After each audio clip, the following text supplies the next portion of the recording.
What's popping, y'all? Mateusz here, speaking to you from the den of M0RGZ with a new series on the channel called M0RG Cinematic Reviews.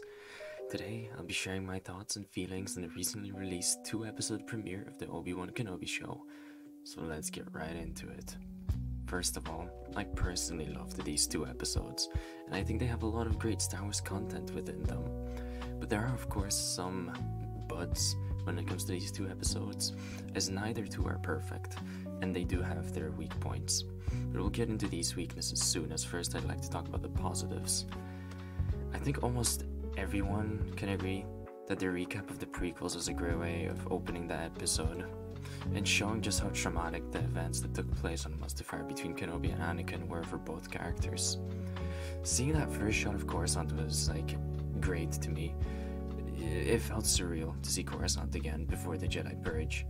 The entire Order 66 sequence as well. It was phenomenal. Having the camera pan out and just show the scale of the Purge, and hearing Sidious repeat "Execute Order 66" over and over was really great at setting the mood for the show. The pacings of the episodes, especially the first one, is great. And seeing Kenobi and his monotonous life ever since he went into exile is really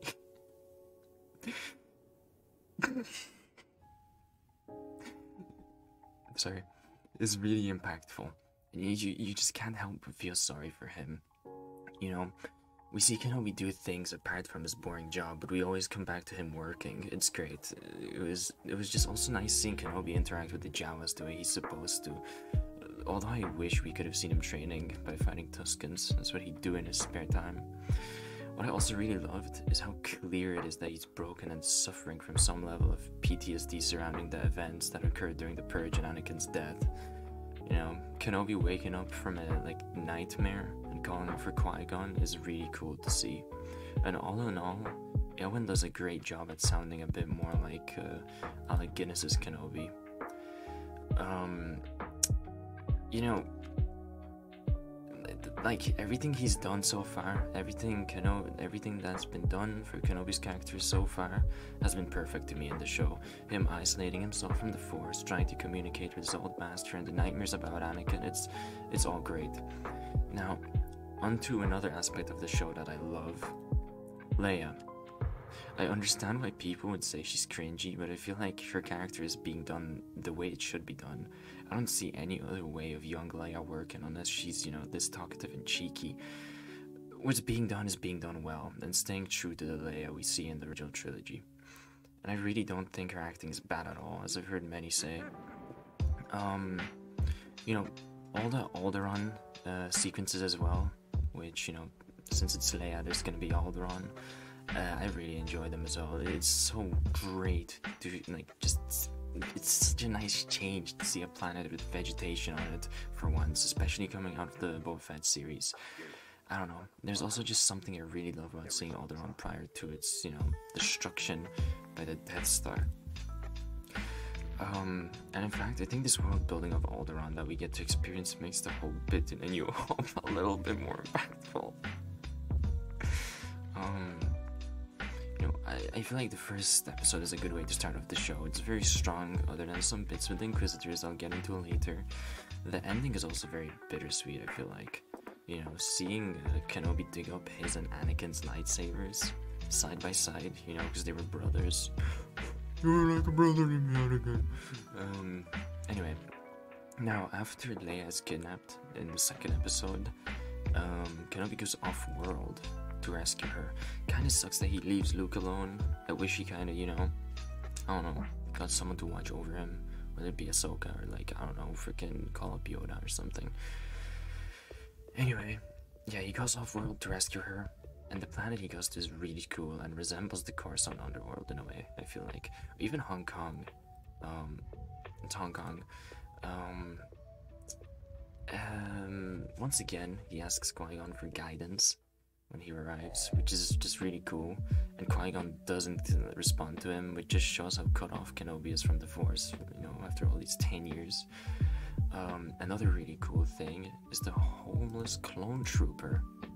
It's a clone trooper veteran that Kenobi sees and gives some credits to, And there's also a Jedi impersonator he runs into. Yeah, there's also like a Jedi impersonator he runs into called Haja. And he has a lisp, which is really cool. And he fits in perfectly on a planet like Dayu is the name of the planet. It's just such a crime-ridden planet, you know? He's impersonating Jedi and getting credits off of people.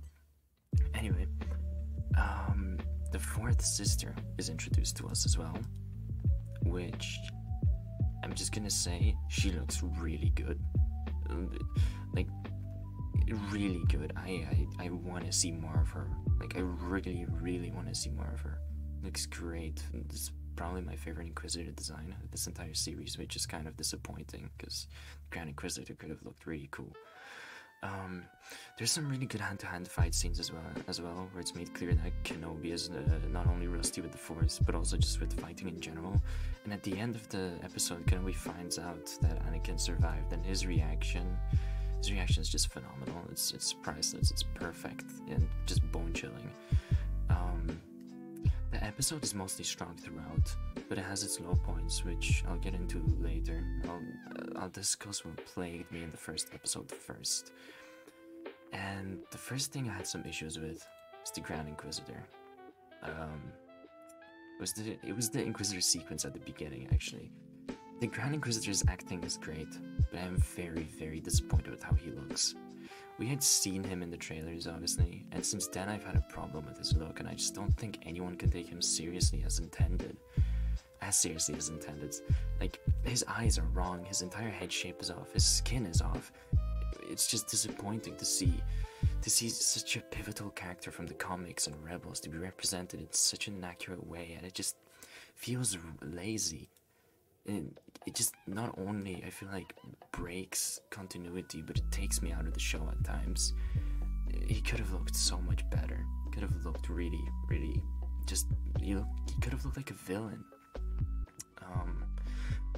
The fifth brother, also, I feel like he also doesn't look too good. I don't think his skin tone is the right color, and as much as I love his actor, I just really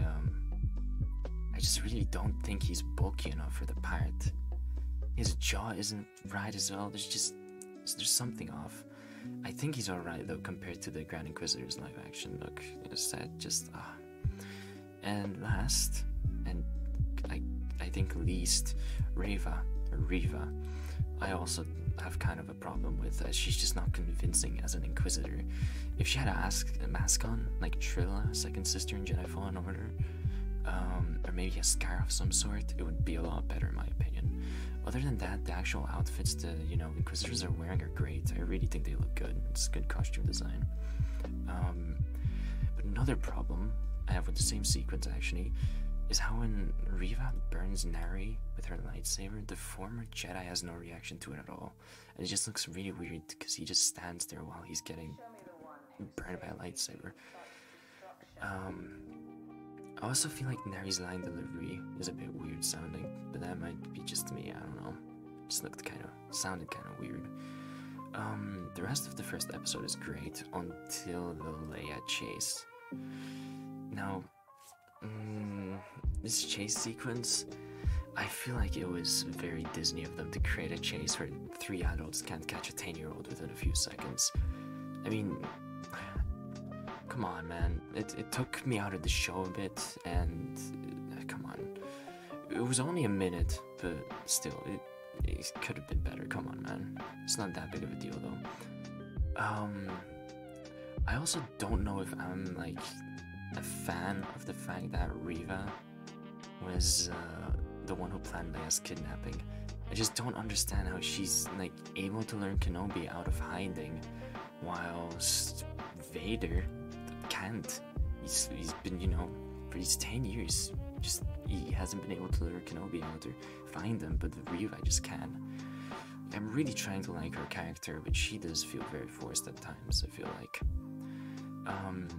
Onto the second episode, there really aren't that many things I disliked until towards the end of the episode where Leia starts running from Kenobi. I thought that was really unnecessary, although it was made up for when Kenobi used the Force for the first time in years. That was great. there are some moments also where the dialogue could be better, or where there were unnecessary attempts at making something funny, but it just came off as absurdly stupid, such as Haja in the alleyway with the third sister. That was just stupid, and it reminded me of the sequels. It was typical Disney. But I feel like that is nothing compared to my main gripe with the episode. My main gripe with this second episode is the very ending, where Kenobi finds out Vader lives. Now, as I've said before, Kenobi's reaction is amazing. The person who breaks these news to him is Reva. I find this to be very, very stupid. I just don't think that such an important moment in Star Wars was done the right way, and I don't understand why Reva knows. Like, why Reva knows and why she even should know that Anakin is Vader. It makes very little sense to me. Now, whenever I think of Kenobi and Vader's confrontation post-Revenge of the Sith, I always remember that Reva, a character who was brought in for one series out of the blue, was the one who revealed to Kenobi that Vader lived. I genuinely would have no problems with the Grand Inquisitor being the one who reveals to Kenobi that Vader is alive, as the Grand Inquisitor was very well informed when it came to the Jedi archives and fighting styles, but no, it was Reva who had to tell Kenobi. I don't know how she knows in the first place, and I really hope it gets explained to us. If Vader knows that Reva is aware of his past, if he knew that Reva was aware of his past, then she shouldn't even be alive, as Vader took that stuff very personally. He didn't like people knowing that. It's just very personal to him. I think it's just ridiculous to execute this reveal in such a manner, in a way. In a way, it hurts Reva's character and the story itself. She shouldn't be doing this. She's just been introduced, you know? I also really don't think the Grand Inquisitor would have allowed himself to get stabbed by Reva. He should have been able to sense it and block it, or at least dodge her stab. Either way, my main problem with the series so far is Reva knowing Vader's backstory. You know, I guess she knows about the Mustafar fight, I don't know. And how she's able to lure Kenobi out. But Vader hasn't been able to do it for the last 10 years. Anyway, in general, I've heard many people say the show is mid, which I disagree with. I think the show is strong. I enjoyed it. I really enjoyed it, and I'm excited for the third episode. So it's just the ending of the second episode. I don't like what they did with it. You know, it's not something I'd hate the series for. No, it's just one episode. It's just a little bit of one episode, but it's just disappointing how they just do that. I still think the episode, the rest of the episodes will probably turn out right. Alright, so far I'll give the first episode, I don't know, an 8 out of 10, and the second episode like a 7.5 out of 10, which, it's not perfect, it's not a masterpiece. I didn't expect a masterpiece. I got what I expected. I enjoyed it, and, you know, I have some gripes with it. I'm not sugarcoating it. I think there's some things that are bad. I think Reva is kind of getting forced in people's faces. I think some of her dialogue is really bad, and I think some of her line delivery is very poor. Grand Inquisitor looks terrible. Fifth Brother looks very meh. Fourth Sister looks great though. So far, I really enjoyed the series, and I'm excited to do more of these reviews. Thanks for watching, guys. Let me know your thoughts down below, and may the Force be with you.